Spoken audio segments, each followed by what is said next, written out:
안녕하세요, 랜덤TV입니다. 오늘 소개할 영상은 원피스 1045화 심층 분석과 해적의 노래 빙크스의 술의 빙크스에 관한 영상입니다. 원피스 1045화의 시작은 루피가 지면을 곰으로 만들어 튕겨서 노는 장면으로 시작됩니다. 카이도는 이런 루피를 물려고 하지만 루피는 카이도의 몸에 들어가 고무고무 풍선을 사용합니다. 카이도의 몸이 풍선처럼 늘어나거나 눈 또한 고무로 되는 것 같은 연출은 카이도의 대사 고무가 초인계 각성처럼 주변에 영향을 주기 시작했던 것과 비슷하게 주변 사물뿐만 아니라 사람에게까지 영향을 주는 것으로 생각됩니다. 한편 루피는 카이도의 몸에 들어가 여기저기 휘젓고 이후 탈출하여 고무고무 기간트라는 기술로 자신의 몸을 거인화하여 카이도를 공격합니다.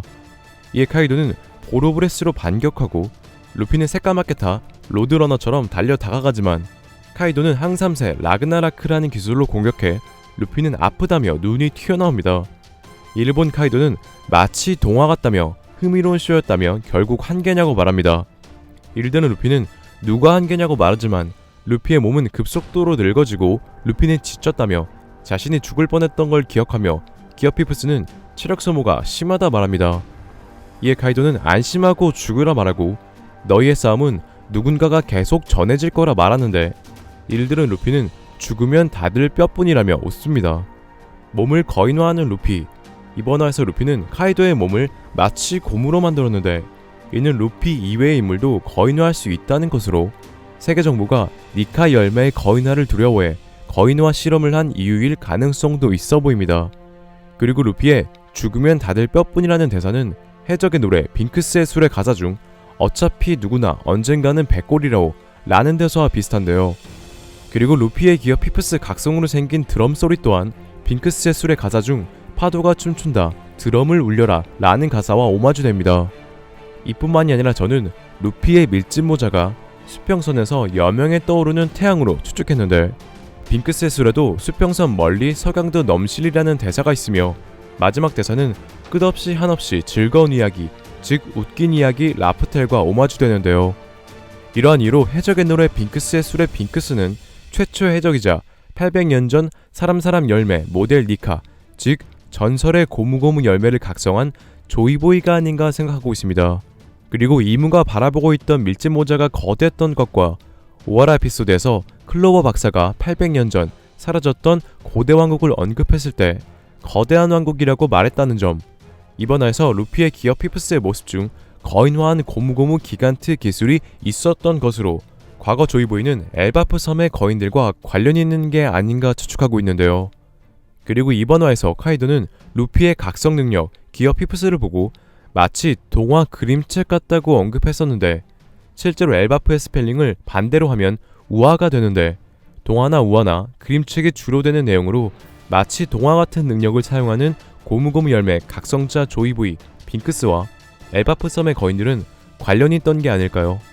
또한 루피가 태양의 신 니카의 의지를 이은 것처럼 800년 전 조이보이 빙크스도 태양의 신 니카의 의지를 이어 자유와 해방을 상징하는 태양의 신으로 보이는데 원피스 세계관에서 엘바프라는 이름 또한 싸움의 신의 이름으로 태양의 신, 싸움의 신은 과거 동료가 아닐까 생각되는데요. 이러한 모든 정황으로 하나의 가설을 세워보면 과거 사람들에게 웃음을 줘 고뇌에서 해방주는 태양의 신 니카는 함께 싸우는 동료들이 있었고 그들은 싸움의 신, 비의 신, 숲의 신, 대지의 신 등으로 불렸던 게 아닌가 생각됩니다. 그리고 태양의 신 니카의 의지를 이어받은 빙크스는 거인, 밍크족, 소인족, 다릴족 등 차별받는 사람들로 하나의 왕국을 만들었던 게 아닌가 추측하고 있습니다. 또한 빙크스의 술의 가사 중 술을 전해준다는 가사처럼 연애를 좋아했던 빙크스의 꿈은 모든 종족과 같이 연애를 하고 싶다는 꿈으로 거대한 거인족뿐만 아니라 모든 종족이 살 수 있는 왕국을 만들고 싶었기에 조이보이의 왕국은 점점 거대해졌고 후에 그 왕국은 거대한 왕국이라고 불린 게 아닐까요? 이뿐만이 아니라 고대 왕국과 관련이 있는 일족으로 추측되는 D의 이름을 가진 거인 하그왈디 사우르는 당시 해군 중장이었던 아오키즈에게 얼려져 죽었는데 이와 비슷하게 고대 거인족이었던 마인 오즈 또한 얼어서 죽었는데요. 이러한 정황으로 고대 왕국의 D의 일족과 거인족은 정말 관련 있어 보이는데 과거 저는 800년 전 사라진 고대 왕국을 옮겨줬던 인물은 국토 끌어당기기의 전설을 남긴 고대 거인족 마인 오즈의 선조가 아닌가 추측했었는데요. 이러한 이유로 고대 왕국의 조이보이와 엘바프의 거인들은 깊은 유대가 있는 것으로 생각되며 와너쿠니 에피소드 이후 루피가 갈 섬은 거인의 섬 엘바프가 아닌가 추측하고 있습니다. 이렇게 루피가 거인의 섬 엘바프에 가면 고대 왕국과 라프텔에 관한 떡밥이 많이 풀릴 것으로 생각되네요. 그리고 저는 800년 전 조이보이 빙크스의 후손이 이름이 비슷한 샹크스가 아닌가 추측하고 있는데, 제가 그렇게 생각하는 이유는 샹크스의 모티브는 10세기경 대서양을 횡단했던 바이킹 붉은머리 에릭을 모티브로 한 것으로 보이기 때문인데요. 원피스에서 바이킹의 모습은 엘바프의 거인들과 비슷한데, 이러한 이유로 샹크스와 엘바프와 관련이 있지 않을까 생각합니다. 또한 샹크스가 루피의 현상금을 받던 장소는 신세계 거인의 섬 엘바프와 비슷했기 때문에 엘바프는 현재 사왕 샹크스의 영토로 생각되며, 거인과 깊은 유대가 있는 것으로 보이는 빙크스의 후손은 샹크스가 아닐까 추측하고 있습니다. 이에 대한 내용은 떡밥이 더 나오면 자세히 다루겠습니다. 한편 기어피프스로 거인화하여 체력을 전부 소모했던 루피는 뛰어라 심장소리 라는 말과 함께 다시 회복한 루피는 카이도를 공격하러 다가가지만 오히려 카이도의 금세봉에 맞아 도망갑니다. 이에 카이도는 따라가며 루피를 내려치고, 루피는 지면을 고무로 만들어 탄성을 이용해 튀어오르며 이후 벽을 고무로 만들어 튕겨서 카이도에게 다가갑니다. 이를 본 카이도는 새하얗게 모습을 바꾸더니 무장색도 폐양색도 두르고 주변에 영향을 주는 이런 자유로운 전투는 본 적이 없다는데, 이어 루피는 카이도의 얼굴을 가격하고 카이도의 얼굴이 관통되는 모습과 함께 원피스 1045화는 끝이 납니다. 기어피프스 거인화로 체력 소모가 심했던 루피는 다시 회복하기 위해 억지로 심장을 다시 뛰게 하는데, 이는 큰 리스크가 있다는 떡밥이 아닐까 생각되며, 이에 대한 자세한 내용은 이전 영상 시청 부탁합니다.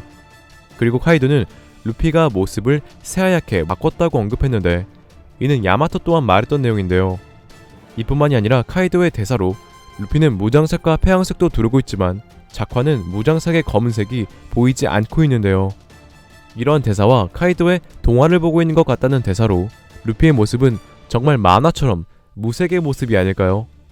이는 루피의 기어피프스가 제한이 있던 원피스 세계관에서 그림책같이 공상한 대로 뭐든지 가능한 능력으로 루피가 원피스 세계관에서 자유로운 인물이라는 원피스 작가 오다이치로의 연출로 생각됩니다.